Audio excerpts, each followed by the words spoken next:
Paradiso. Paradiso. We're so annoying. I hate it, and I hate love, and I hate Italy, and I hate everything. Do people like watching girls cry? Because you're gonna get it.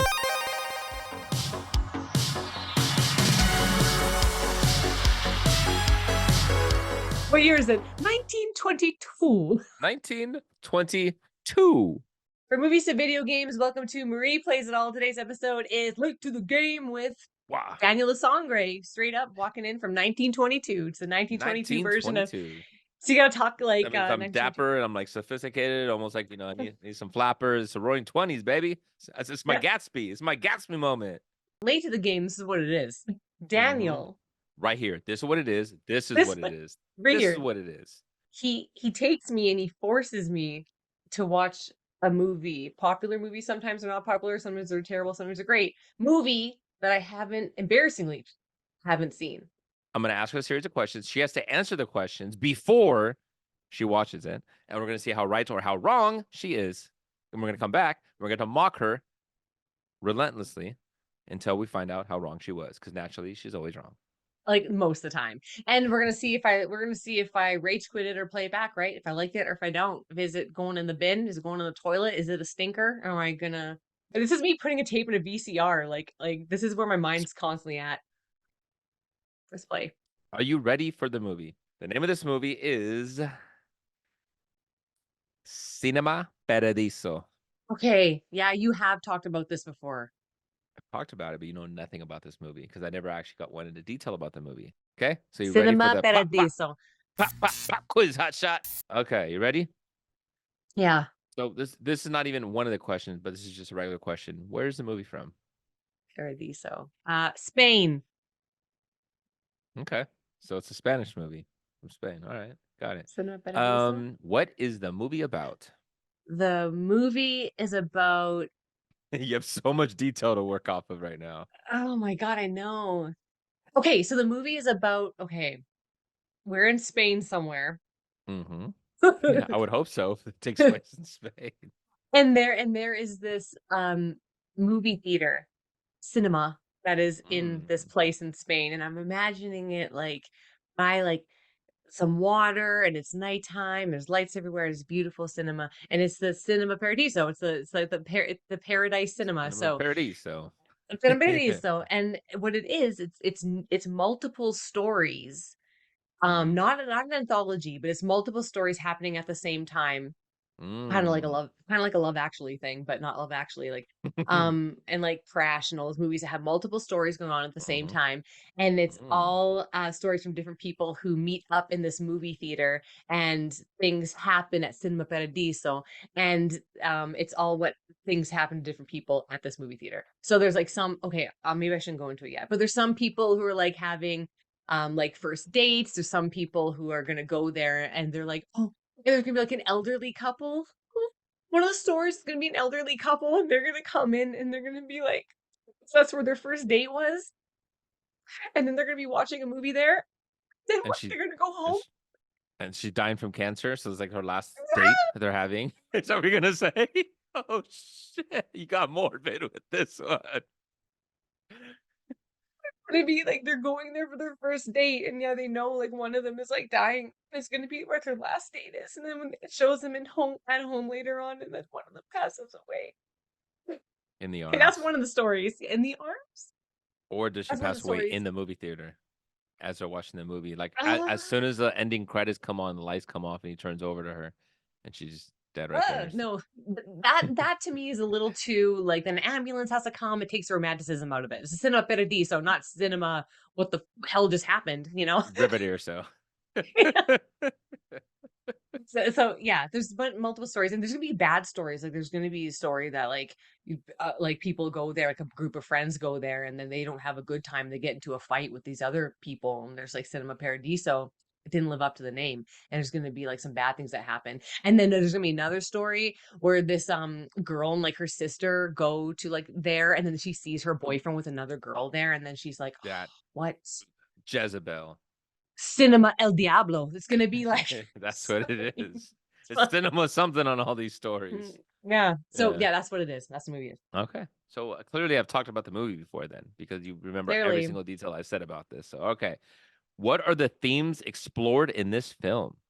Oh gosh. Oh, so many. So There's many, there's just layered. love and death and depth. And friendship and like the hardships of just life in general and like pain and loss and life and suffering. It's just everything. It's like the whole human spectrum happens at Cinema Paradiso. So there's like all the themes that you can imagine. So it's almost like you had like a 7-layer dip, but like you bought a second 7-layer dip and you slapped it on Mm. top of the other 7-layer dip. So it's just like 14 layers now. But they're like you're still not done. There's still more layers to this. Bean on bean. That's what it is. The beans on It's a the top. It's Costco bean on version bean dip. of a 40-layer bean dip. Where did the director pull inspiration from? Maybe he pulled the inspiration from just random like story. Okay, so who is the director? Okay, so who the director is. He Mhm. started out as like a photographer. So he was just a photographer, and that's what he was. And Why what he is would it funny do to you that a lot because of directors start off as photographers? because I'm thinking about how like this is so not what it is, and like this is so silly. But so he started out as a photographer, and he was like he would do these things on like street photography where he would just go up to Mm. random people and he would ask them their stories and be like, yeah, I see like this and you. I want to take a photo, and then he give them the photo. It's like it was like a Polaroid. It's back in the day. It's old. It's not like an Instagram. Like you do this on Instagram. It's not that. It's like back in the day Polaroid, and he's like, oh, I see something in you. I want to take a picture. Tell me your Is it the story. cameras like the one big giant like light bulb where you're like, and you got like blows it up and then like got to No, get out and shake it and it's like the Back to the Future 3 one is like one of those cameras. but I'm thinking like an actual like old Polaroid where it just comes right out. Mm, Those look good sometimes, like like the they do. actual ones look really good. So I think it's something like that. And then by hearing all these stories and seeing like talking to the people and like seeing like the pain in their face or like the joy and the love in their face, he's like, wow, like this is let's put all these together and have it all meeting in like one or like coming together in like one mega story at Cinema Paradiso. And that was his first movie that he did, inspired by the stories of the people he met on the street and took their pictures. So he met them, liked their story, stole their stories, and did it, and then commercialized it. So he made money off of them. Typical. Correct. That Yeah. seems like life to me. They sell us romance. We see commercialism. What point is the movie trying to make? Okay, the point of the movie is trying to make is movie theaters are a good place to go.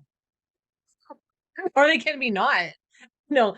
Um I just feel like it's one of those movies where after you watch it, you just kind of like holy shit, I gotta like appreciate life more. Like I gotta like what am I worrying about stuff for and like all this stuff. Like life is just beautiful. You just appreciate being alive and every experience is like an adventure and you learn from everything and like just, Sounds like my life.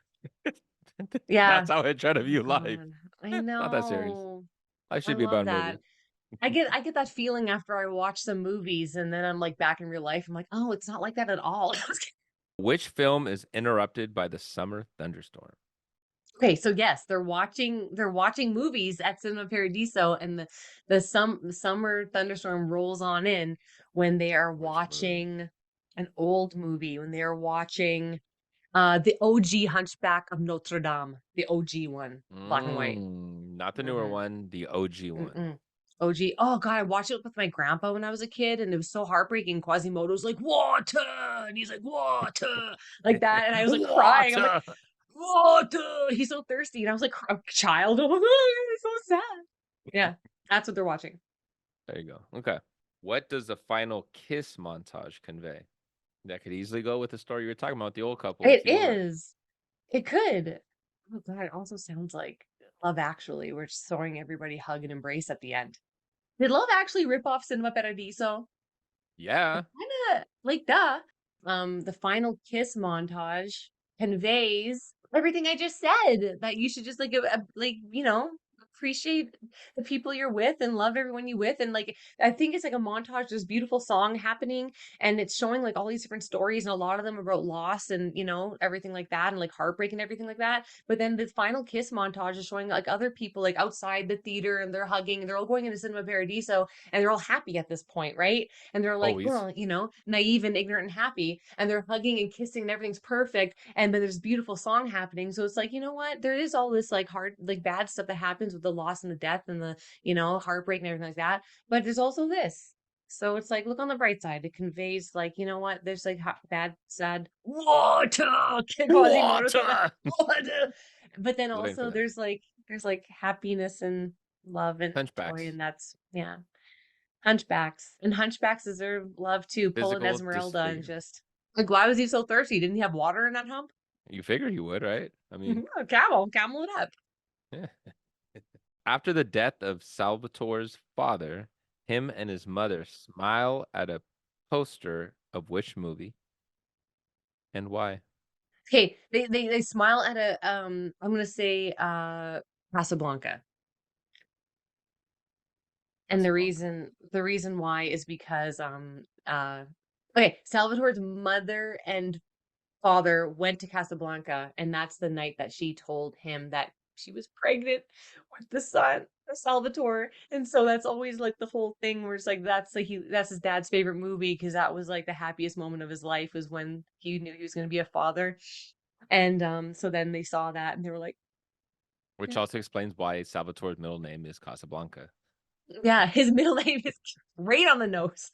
Great on the freaking nose. Right there. Like, there's no surprises there.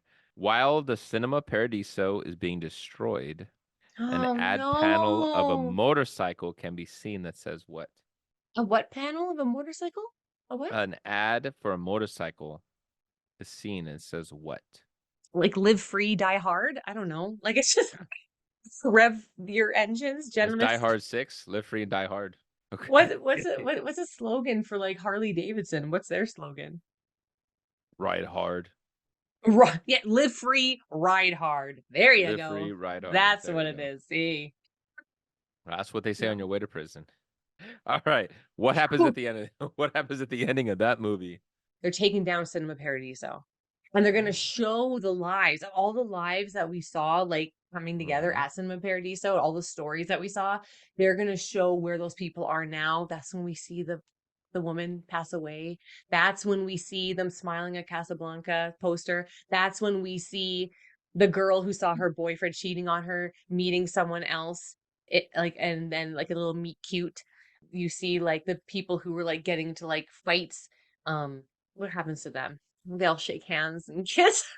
The guys in the jets fighting Yeah, it off. it's like it's okay. No, Good game. Good game. I don't know what happens. There's like some scene where like one of them has to help the other one out, and they realize, oh crap, we Oh, he were the could get ones who were stabbed and fighting. they're afraid of the police coming, and all of a sudden it's like I can get arrested and this guy could die. Now he has to help Oh, save his life. oh, darn, that was like graphic. Yeah, sure. There's like stabbings, and it's got really graphic in there. Yeah. Unalivings. So that's what happens. It's like a montage again, and showing everybody and stuff. Not the kiss montage, Not the kiss montage. the ending montage, the live free, ride hard montage. Right hard. Right as hard as you And this can. and the song playing is Explosive by Explosive West Coast West shit. Coast shit. It's not that song, No, but I but it just want should to throw be. that in there. Yeah, Should be. Clearly, you've seen this movie already, and we've just kind of wasted our listeners' time. Just you basically explaining what's going to happen in the movie. So I guess we might as well just waste another 2 hours and go ahead and watch this movie. Let's get into our Cinema Paradiso mode. Go. How do you get into it? I don't know. This felt right.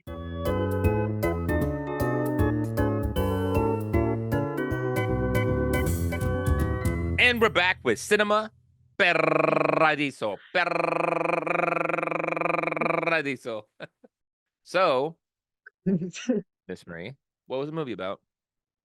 Okay, the movie is about it starts off as a little boy.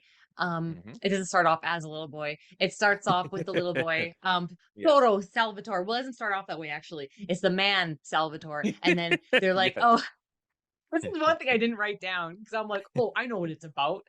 And And this it's is the part basically you're struggling with. It it's sounds almost like when you're pitching me the movie. it's course. I was way better, more eloquent pitching it. Wait, Yes. I was kind of close, by the way. Yeah, you were. FYI, a little bit with some of the stuff. A little You don't bit. remember, but that's okay. I just I rewatched totally it. remember. We just did Yeah. this 2 hours ago. It's basically it's like a coming of age story of Salvatore through his life, and he befriends a nice older man when he's a child who runs the what do you call that person who like just runs like the film movie theater, like he's one Project the projector, the projection. projection, Yeah. yes. Projection. And then Yeah. he befriends this man by being a little shit disturber, and but the man finds it endearing, and he doesn't have any kids of his own, and then Salvatore doesn't have a dad, so then they have a relationship, and then the relationship blossoms, and then he starts working, and Salvatore starts working at the projector, and then things ensue, and then they become really close, and then it's like basically Salvatore's life. So if you know anything about Marie, she hates stories about emotional connections and people that are discovering themselves and evolving as humans. She hates those stories. My eyes were like an arid desert the whole movie. I was like, this is Yo. just like they were so dry, nothing was going on, nothing was happening emotionally inside. I was just like, what is this? And I was just like, no emotion the whole No, time. drier than sands Yeah. of dune. So what are the themes explored in this film? Um, Basically what I said in the first half was the themes are everything. It is love and loss and like I said, coming of age, growing up, all the themes you can imagine. And like you said, Daniel, if you remember, which of course you do because we recorded 2 hours Yes, because ago, we you just did said it. just finished, you said it was like a 7-layer dip. So I did. it basically a lot of themes, just tons of themes on themes on themes on themes on themes. Every theme in life you can think about is there. All of it. And I was also hinting that you should have eaten a 7-layer dip while you watched it. I Hopefully you did. did. Oh, perfect. There you go. So you did it the right way. Cinema I did. Paradiso. Where did the director pull inspiration from? See, I looked it up because I didn't know, obviously, but I said in my answer, I said that the director used to be a photographer and he would find the inspiration from people on the streets that he'd randomly photograph. And then when I looked it up, it said the director found inspiration from a photographer. Is this Mhm. true? Director pulled inspiration from his childhood experiences in his hometown, Sicily. Oh, I thought he Yeah. was inspired by some photographer Well, yeah, but that he he still knew. pulled it from it. But like a lot of it takes place. You see like a lot of storylines and stuff from the hometown Sicily. So he was inspired Hmm. from that, which is why he set the story there from his hometown. What point is the movie trying to make? It could be many things like just live your life, embrace your life, Mhm. appreciate everything in life, find adventure in life, be ambitious. Life is not a movie, it's much harder. Words of Alfredo himself is what he said. Life is not a movie, it's much harder. Love that. And I don't know, I just think love means everything was the point of the whole movie. It's everything. I have reasons why I think that. We'll get Yeah. into that later. And I hate that. I hate movies about that. I hate when movies are about like love being important. Like it's my least favorite thing ever. Thanks a lot, Daniel. What can I say? I like putting you through the ringer of human emotions. It's also about preserving the art of film in theater houses. So a lot of Oh, the cinema yeah, parodies that are too. about the inspiration, the love of film, and how seeing it in the medium that it was intended to be in, and how we had to preserve that. And it's actually very topical about what we do with today, right? Where movie theaters were struggling to get people into the seats, and people have gotten Mhm. so accustomed to watching movies on streaming, and even when they film projects and movies now, they film it for the smaller screen now. So this Yeah. movie was actually pretty good, and I thought it would be a good time to be focusing on what's happening today. This is just so us, Daniel, and what we focus on when we watch this movie. Yeah, 1000%. Because I'm focusing on the craft and the art of film, and you're focusing on the characters that are to me is just the minor parts of the thing, just to hit play on the button. What film is interrupted by the summer thunderstorm? No idea. All I remember is there are men in loincloths, I think, climbing a cliff at some point. Couldn't even look up the thing. What is the movie? Ulysses, starring Kirk Douglas. Everybody knows that. I was more like focusing on the scene when he's like, "Oh, the thunderstorm comes," and how he's so like sad because the love of his life is gone, and he's like, "When will I see her?" And he's laying there, and the rain starts pouring on his face. And I love the shot from above with the rain, and he's like, "If this was a movie, a storm would interrupt it; it would be over." And then he opens his eyes, she's there. So I wasn't focusing on really the movie part, and I was Yeah, like, and I'm "Oh my focusing gosh, on, they're." ooh, what are they watching? I was like, get out of the way. Let me see the screen. Go. What does a final kiss montage convey? This is what everyone wanted to see. Everyone wanted to see the kisses in these movies and what happened when the priest would watch the movies and he would make them cut because it was pornographic to see any kissing on the mouth in these movies. So they would remove all of that. And then what Alfredo does is he takes all that film that was cut that Salvatore wanted when he was a kid and he made it for him to give to him when he died. And then he's watching it and it's like his childhood innocence is watching this and he's also thinking because his mom was like, "Oh, you've never settled down. You need to move on from like the love of your life." But then he's looking at like all these people in love and he doesn't have that. And like to me, I'm like, "Oh my God, that's what he wants. That's what he needs. He has this empty void because he doesn't have all this." I look at it from that perspective all the time. And also it's like his childhood, what I always wanted, showing that. But then what you have some other thing that's going to be something. Don't go there and just belittle my thing. Oh, It the was a belittle. promise. Okay, so His promise. it was a promise given to Salvatore at the start of the movie. Alfred promises all kiss scenes if he doesn't come near the projector. Alfredo did promise him those, and he kept them all those years. Alfredo. And he kept them all those years, and he gave it to him, and it's like he kept his promise. He kept his promise to Salvatore. After the best of Salvatore's father, him and his mother smile at a poster of which movie? It's a poster of Gone with the Wind, and he Correct. smiles because I think it was Alfredo.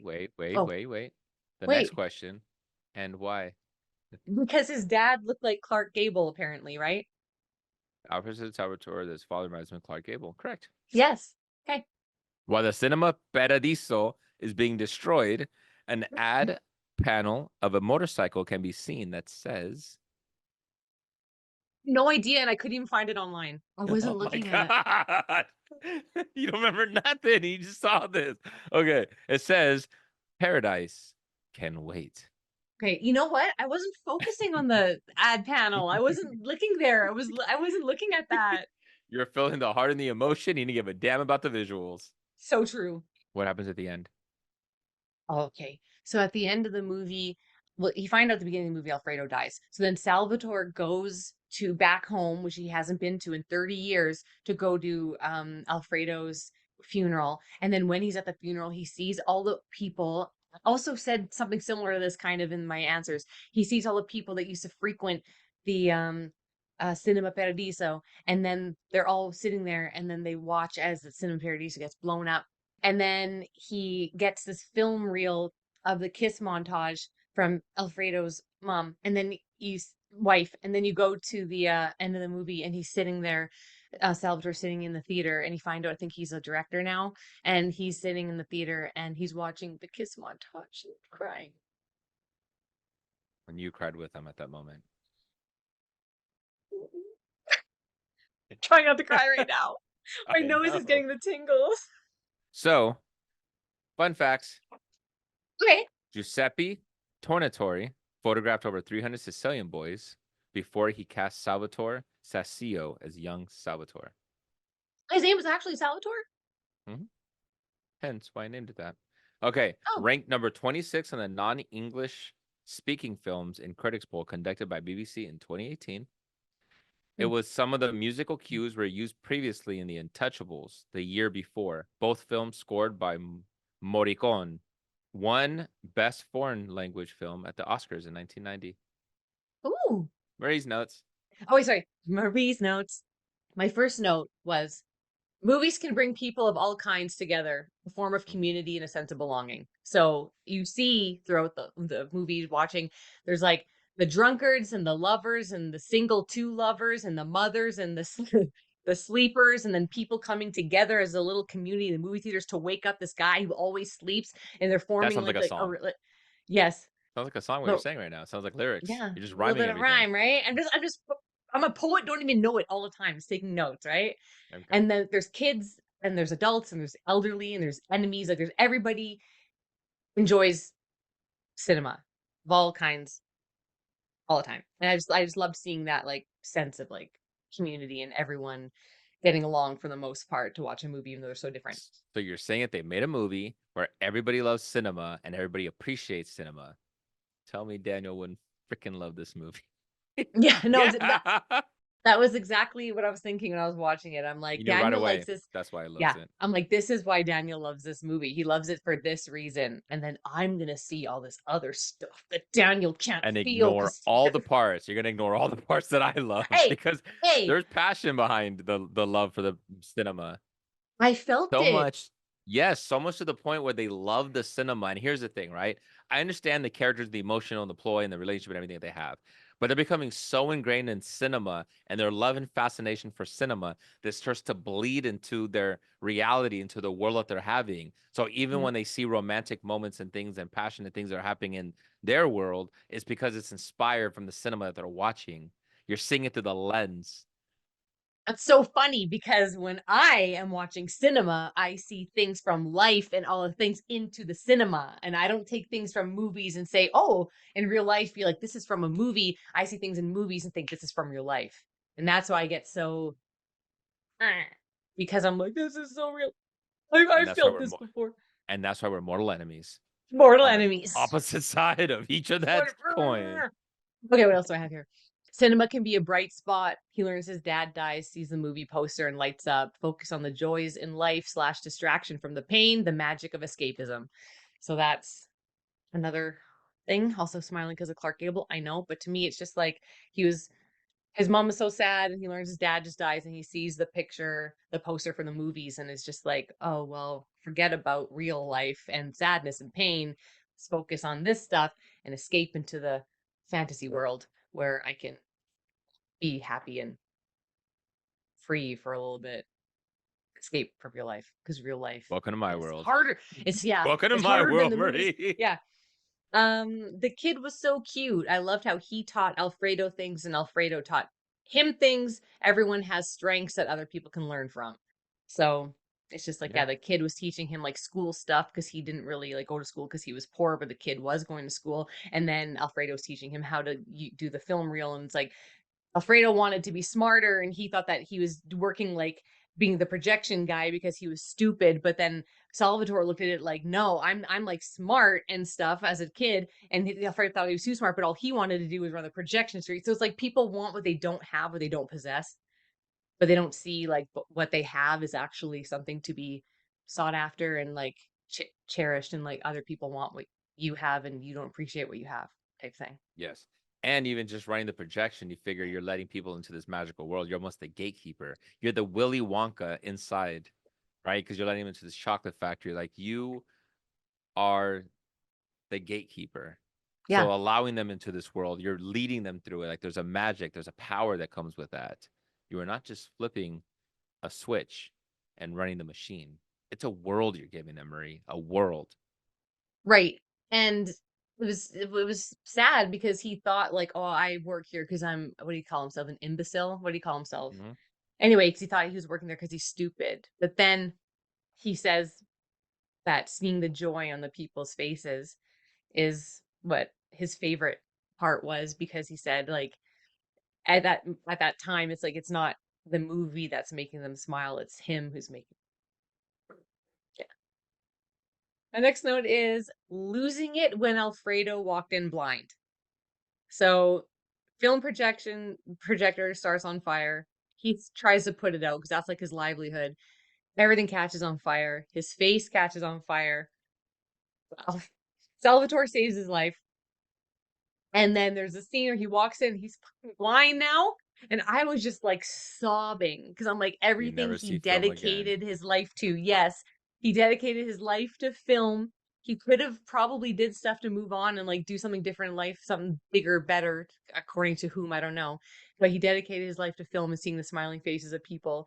And he couldn't see it anymore. But he said he felt it, and he did. He felt it though, because he could feel certain things, and it was like magical. And I really loved the scene, the aging and time passing transition where he's feeling Salvatore's face and he's a kid, and then he just like moves his hand, and then he's like a teenager now. I'm like, that was so well done. And it's the same speech he's giving him, and it looked so natural. And I was like, what a beautiful way to show time passing in a movie. It was just great. Cried then too. I mean, arid desert. I mean, like it's like I put like antiperspirant on my eyes beforehand because I'm like, I ain't crying. No way. Yeah, it's just and there's a kind of like a little montage where it shows every emotion that goes into watching film. And in the beginning of the movie, it was a little montage type, not montage, but just like whatever, of showing like all the type of people, all the different type of people. And then this time it showed like all the types of emotions that it can be experienced. Oh, and then I wrote a thing about the riddle. Alfredo's talking to Salvatore about like was it a knight and a princess or whatever? And the knight's like, I'm so in love with you. And she's like, I'm honored. So like what you can do basically. And then he said wait under my window or whatever for 100 days. And after the 100th day, I'm yours pretty much. Mhm. The knight like waited and then the 99th day he just like left, didn't say anything.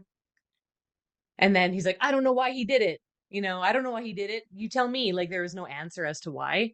So my negative side of me, the side of me that's like, you know, why would he stop when he just had her one more day and he would have the princess? Because men don't want what is attainable. Once they win, they get bored. He knew he would have her the next day. The allure was dead. The chase was gone. So he was like, "Fuck! Jeez. What am I striving for now? Damn. I'm gonna get her tomorrow. There's Also like how you nothing. said Yeah, men and you're just grouping all yeah. men together. Yeah. Uh, Yeah. Stereotypical majority.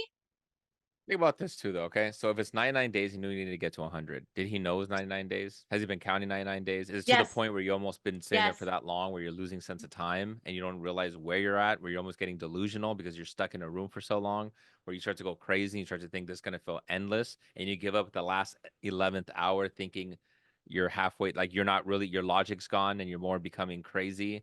You know what I'm saying?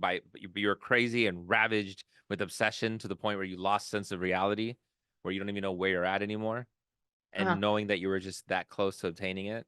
So it's almost like man's mm. closeness of getting success and everything that you want, but the average person doesn't achieve their goals or their dreams, and they could have been that close to achieving them. Yes, that's another thing. Um, I Maybe. said I said this was that was my bitter interpretation. I Oh, it and then was. like Yeah. like Salvatore says he doesn't know why. And then I thought of another thing. This is what I thought. What if he's waiting What do you for think? so long? He's waiting for so long. She looks out at him every day, sees him suffering out there, and he's really painting the picture about how he's like crying and he hasn't slept and he's like weak and he's getting like older and he's all skinny. It's like maybe he's like, bitch, you ain't worth it. Why are you just like letting me suffer out here? Like, why 100 days? Why are you making me suffer for so long? Like, I think about I, that, right? Because you're saying he's sitting there to the 99th day, like, oh, I'm chasing. All of a sudden, I don't want it anymore. But why is she sitting yeah. there letting him sit out there and starve? And like, who's the mean one here? Her. Oh, she's way meaner. Oh, I know. Yeah. But I'm saying there's different interpretations. That was just the first one that came to mind. But you said it with such aggression, furious anger when you came out with that line Well, delivery. because that is a furious anger line. Like that is something to be furious and angry about. But then also is I'm getting pretty passionate about bitch, why are you letting him why would you do that to him? Like God, like prove yourself 100 days, like waiting out my window? And Like think what? about this, right? Because you also think if I'm sitting here willing to wait out here, like she was gonna let me stay out here, there's no compassion on her part.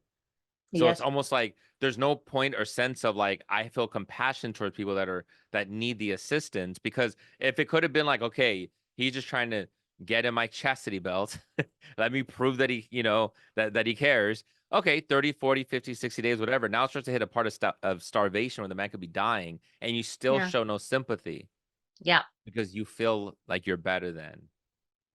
Yeah. I know, and he already thought she was better then because he was like a knight and she was like a princess, and she's kind of like, do what I say. So it's either like prove yourself to me, and if you don't prove it, then you, or it's like prove yourself to me, and if you don't prove yourself, you. There's two ways to look at it. Look at the other way. Because if a man's willing to go through that much, right? And like I hear what you're saying about the chase and all that stuff, which is absolutely true for some guys. Not most guys, okay? I'm not gonna sit there and say most guys. No, it's not true for most guys. There's a certain type of guy. There's a certain type of guy that does it. Sure, of course. You can tell me half the guys like the chase and all that stuff. No, there's a lot of frumpy guys, a lot of normal guys out there that aren't the playboy, the chaser, and then this or whatever it is, right? You have that playboy type that you're talking about that wants to chase and he gets it and he gets close and all of a sudden now he's bored and he's bored from it. Sure. But if the guy's willing to sacrifice and starve himself and go to that level of extent, of 99, days where you're starving yourself and killing yourself over something towards a passion, if you're starving yourself to that extent and you have to think from a human standpoint, you are going mentally crazy. You're losing your sense of time. You're losing your sense of self. You are dying inside. Your body is eating itself. You have no logical sense anymore because you're not thinking clearly. You're not getting great sleep. So you don't know what freaking day it is anymore. Like losing sense with reality and time is more it. And you know how sometimes where it's like you have the guy that could be so in love with a woman that he's going after and she's putting him through all these hurdles and all these hurdles. It's not that by the time he finally gets her, it's like, oh, I'm bored now. It's that there's that sudden realization. It's what alcoholics refer to as the moment of clarity, where you realize you put me through all this hell. You actually had it in your heart to put me through all this hell, and you think you're worth it to do that when you showed no human side? Because the woman that I would have wanted to end with would have had some sense of level of humanity to have never put me through that. Mm. It's the moment of, well, then you. It could have been that level of moment. That's what I actually think it is. I think so too. I But think it is. I had to have both sides because it could be many Absolutely. things. First of all, this is her princess mentality. Princess mentality would be like, you have to wait for me for 100 days. And if you don't, then you're not worth it. Right. But if a if a man says, yeah, okay, I'll do it, that's all someone would need is just like that, the words. And then it's like, you don't have to do it, but that you would be willing to do something for someone. It's like, don't force, Yes. don't make them, not saying, I'm still saying she's wrong for saying you have to do this for me. Just the verbal dedication in general should be enough, not to But if physically put someone through, you know? fair, but here's where I'll play devil's advocate on that a little bit. If you're a princess, you've had a lot of men trying to woo you, and that a-hole guy that you're talking about, the one that loves to chase and loves that superficial guy, let's have you, she's probably heard the verbal many times. So sometimes you do need to see some level of dedication. But when it's going Mm-hmm. to the extent of killing the person in the process, that's where the humanity side comes in. And at what point does that show? Because if you're gonna marry this person and great, you think she's beautiful, yes, she's a princess and whatever, whatnot, there's still that level of humanity, and could potentially become the mother of your children. So this cold-hearted B word Torturous. is gonna Yeah. be the one that's raising your children and didn't have the sympathy and is just gonna allow a man for just waiting 100 days, like, oh, okay, good. Now you could be the father of my children. It's like, where's the love and where's the compassion in that? It's more just like a level of dedication to say, I'm married. I was such a good princess that I made a guy wait 100 days to earn my hand. It's just like it seems more like a symbol than it does anything else. It's ironic because on the same episode, you're talking about how you're looking at the love and the delicate and the sweetness, and I'm looking at the movies and this. But yet, when it comes to this level of this, I'm seeing the love and the dedication of the man that's willing to commit to this. And you saw it as that cold, superficial. We went complete opposites. So now our listeners could sit here and see. Welcome to a chat that me and Marie always have. We're very opposites, and then we flip flop, and you can see where the compassion of me comes in and the cold hearted nature of her comes in sometimes. The way that we were selling each of our sides, like I can really see the story being interpreted in any one of those ways. Even the first way that Oh, you said, I'm can. like, it could be interpreted that way as well. It depends how you Yeah. want to interpret this. So I would like to think that somebody that's climbing Mount Everest and is Mm-hmm. sacrificing themselves through the weather and all this stuff is doing it because I believe in the passion, the heart of cinema and this. And like, I would like to think people do that not for superficial reasons and they're doing it for the love and sake of this. But sometimes there's a moment of clarity of realizing that it's more than just the beauty of a princess that you're chasing. It's the compassionate heart of the woman that's in it too. And this woman's not showing you that. I always like to think that when people are doing something that takes a lot of dedication or energy, I like to give them the benefit of the doubt to think is passionate. And I become very disappointed when they don't. Which is why when we see some TV shows or movies, when they set up characters and I start thinking in my head, oh, they're doing this for this magnificent reason. And then when it becomes something very superficial, I check out and I get very disappointed in the TV show or the movie. It's like, man, you really made them superficial. So Mm-hmm. even in this story with Cinema Paradiso, and this guy's telling this great story about, the guy that's chasing this princess. I don't want to think that it's a superficial reason. I would like to think it's deeper than that. So it's not men. I'm not defending men. A lot of men are douches. Like I'm not defending men here. I just think it's I like to think that when we have stories about love and heartbreak or whatever it is, I would like to think it's more deeper than that, than it is just about physical conquest. And there's nothing superficial about this movie. I'll say that. I don't know if I liked it though. We'll see. I just got a We couple don't more of know those. yet. So sorry, this is so No, no, no. long. Go ahead. Go ahead. Go ahead. Okay, so Salvatore's in love with this girl who he doesn't even know her, but he's in love with her. It's cute, love at first sight type thing. And It kind of goes with he the night a tell little bit, right? He didn't really know the yes, princess, or I'm like, he tells her, I'm gonna wait. She's like, he says I'm in love with you. She's like, I'm not in love with you. And he's like, well, I will wait. She's like, well, wait for what? And he says, for you to fall in love with me. So I will wait outside your window every day until you fall in love with me. He offered it to her. She didn't ask that of him. She didn't say, you wait outside my window. He just said, this is what I'm gonna do until you fall in love with me. So he keeps waiting and waiting and waiting. did he hear the story before he did that? Yep. Which is why he didn't know why the knight did that, because he never found true love. He never found the reason or the meaning why he would do that. But now he knows why he would do that. But then also, she did not ask that of him. He gave it to her selflessly without her needing to ask.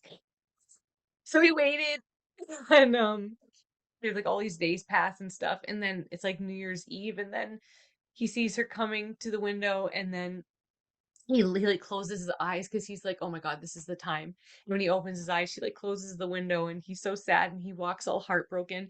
And it's like my favorite scene in the movie because it's so beautiful, and he's so heartbroken, and he's walking down this alley, and everyone's cheering because it's New Year's, and they're throwing shit out the windows. I guess that's a tradition in Italy. And he is just so heartbroken. It's the back, you hear all the cheering, and there's fireworks everywhere.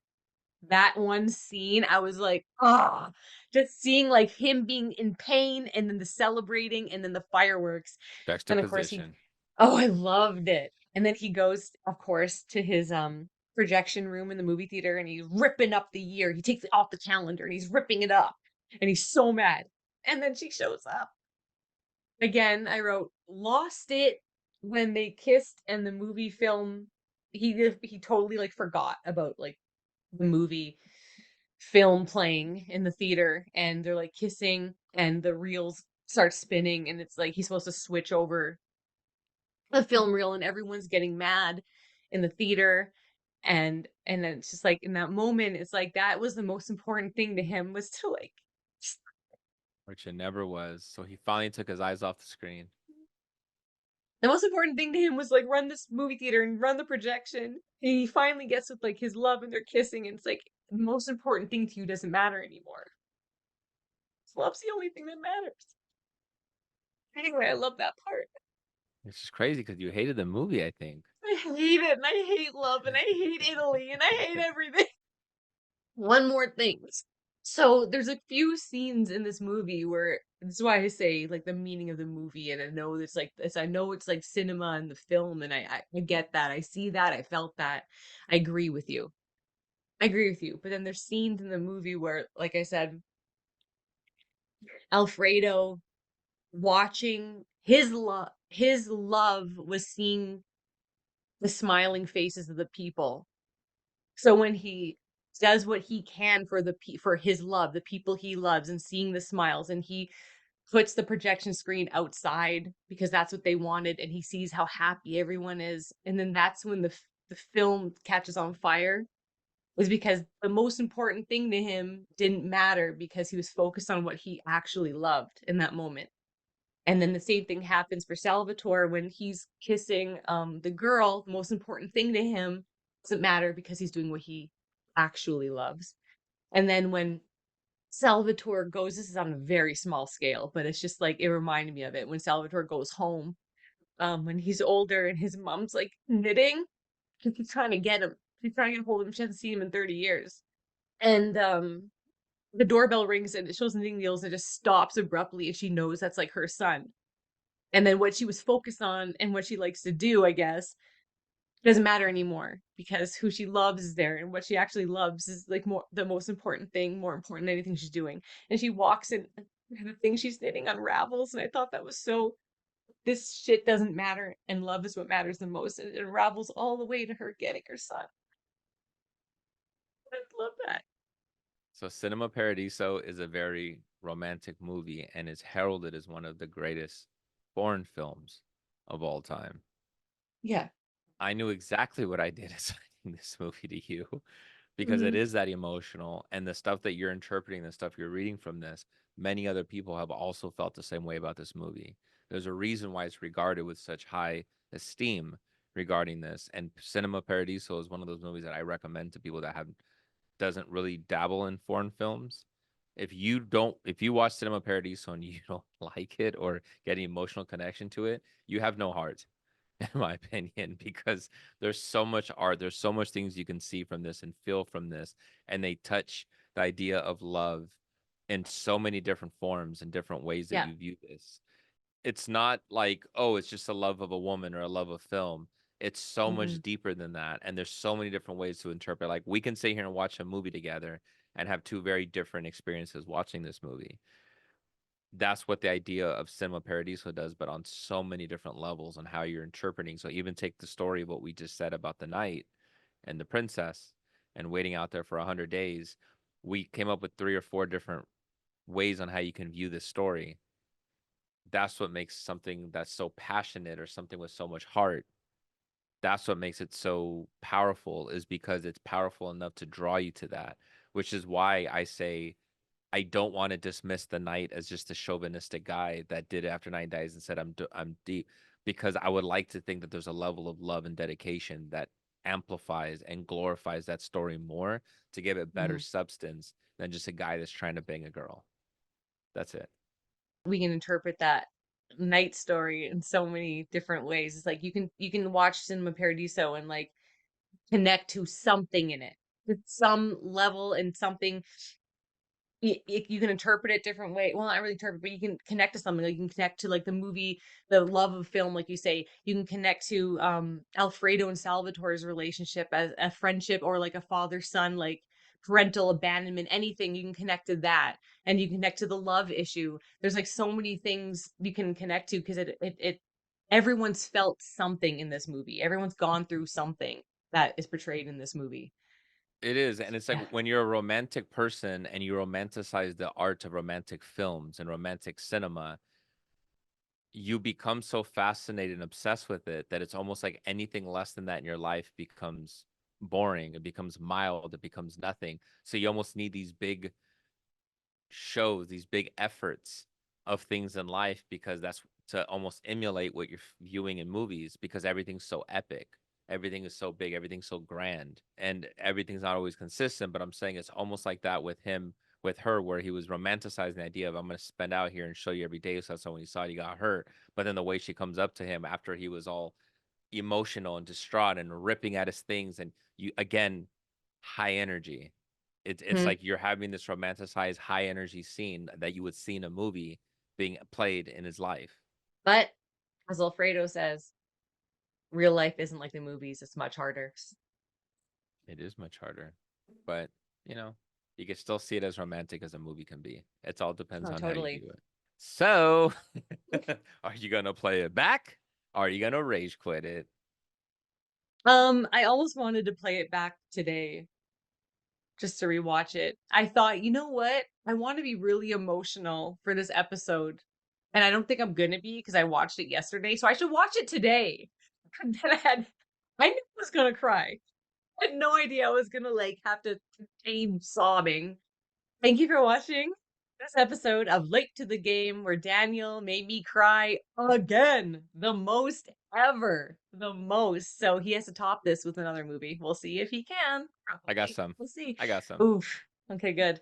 You can find more of our content on our YouTube channel, Not a Strong Start. You can follow us on Instagram and Twitter, Not a Strong Start. You can listen to us anywhere you listen to your podcast. Don't forget to like and subscribe and share and comment and cry with us, please. You can follow me on Instagram at Marie Plays It All. You can follow me at King_Sangre.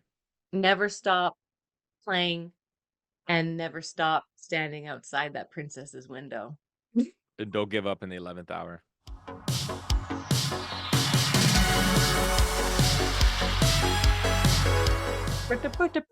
Keep going, keep dancing. Explosive West Coast shit.